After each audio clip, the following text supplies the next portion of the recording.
Hello नमस्ते दोस्तों। तो कैसे हैं आप लोग? उम्मीद करते हैं आप लोग ठीक होंगे। तो आज से हम लोग एक नया जर्नी स्टार्ट करने जा रहे हैं। मैं आपको जनरली क्लास 10th और 12th का बायोलॉजी पढ़ाऊंगा। ध्यान देखेंगे, जैसे जैसे हमारे पास समय होगा मैं आपको पूरी बायोलॉजी पढ़ाने का कोशिश करूँगा। तो आज हम लोग जानेंगे बायोलॉजी का इंट्रोडक्शन क्या होता है। नेक्स्ट वीडियो में हम लोग सिलेबस के बारे में चर्चा करेंगे, देन हम लोग पढ़ना स्टार्ट करेंगे।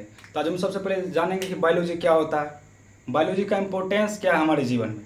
आइए पढ़ते हैं बायोलॉजी क्या होता है। जनरली देखिए हमने यहाँ पे लिख दिया पहले से ताकि आपको लिखने में दिक्कत ना हो। बायोलॉजी का हिंदी मीनिंग होता है जीव विज्ञान। जीव विज्ञान दो शब्द से मिलकर बना होता है, जीव और विज्ञान। जीव क्या होता है? जिसमें जान होता है। और विज्ञान क्या होता है? जब हम किसी भी चीज़ का सिस्टमेटिक ढंग से अध्ययन करते हैं उसी को हम लोग विज्ञान कहते हैं। जीव विज्ञान किसको कहेंगे? अगर हम जीव के बारे में अध्ययन करेंगे तो उसी को हम जीव विज्ञान कहते हैं। यहाँ देखिए लिख दिया है कि जीव विज्ञान ग्रीक शब्द से लिया गया है। जनरली आप देखते होंगे कि कोई भी शब्द हम ग्रीक वर्ड से ही क्यों लेते हैं। ग्रीक वर्ड से इसलिए लेते हैं क्योंकि ये डेड लैंग्वेज यानी कि मृत भाषा, इसमें कोई परिवर्तन नहीं होता है। आइए देखिए लिखे हैं कि ग्रीक वर्ड से लिया गया है बायो प्लस लोगस। बायो मतलब होता है लिविंग और लोगस मतलब होता है स्टडी यानी कि अध्ययन करना।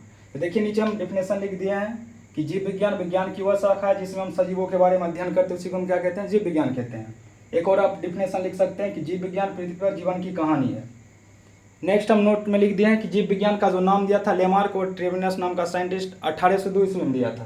नीचे लिखा हुआ है बायोलॉजी का पिता किसको कहते हैं? अरस्तु को कहते हैं। अब हम जानते हैं कि बायोलॉजी के ब्रांच कितने होते हैं। बायोलॉजी के ऐसे अनलिमिटेड ब्रांच है, आपका जीवन खत्म हो जाएगा लेकिन बायोलॉजी का ब्रांच खत्म नहीं होने वाला है।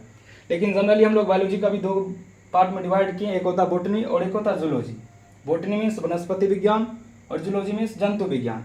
इसका डिफिनेशन लिखने का जरूर नहीं है, आप जान सकते हैं। वनस्पति नाम से पता चल रहा है जिसमें हम पेड़ पौधा के बारे में पढ़ेंगे, और जूलॉजी यानी कि जंतु विज्ञान जिसमें हम जंतुओं के बारे में पढ़ेंगे, उसको हम जंतु विज्ञान कहते हैं। एक टर्म आप याद रख लीजिएगा कि बोटनी का पिता कौन है? थियोफ्रेस्टस है।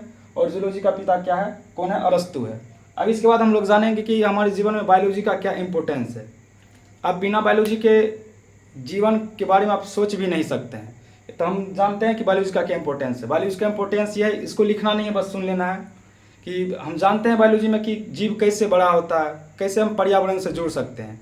आपको बायोलॉजी का इंपॉर्टेंस पता चल जाएगा। आप एक दिन बीमार होकर देख लीजिए, अगर आप एक दिन बीमार होइएगा आपको पता चल जाएगा बायोलॉजी का क्या इंपॉर्टेंस है। बायोलॉजी में ही जनरली हम मानव के बारे में पढ़ते हैं। भगवान ने हमको इतना अच्छा शरीर दिया, मंदिर जैसा, इसके अंदर इतना इतना अच्छा अच्छा मशीन है, आप कह सकते हैं। अगर आप बायोलॉजी को अच्छे से पढ़ लीजिएगा तो आपको दूसरे पर ध्यान देने का ज़रूरत ही नहीं पड़ेगा, क्योंकि हमारे अंदर इतने इंपॉर्टेंट ऑर्गन है, उन्हीं का केयर करते करते आपका जीवन खत्म हो जाएगा।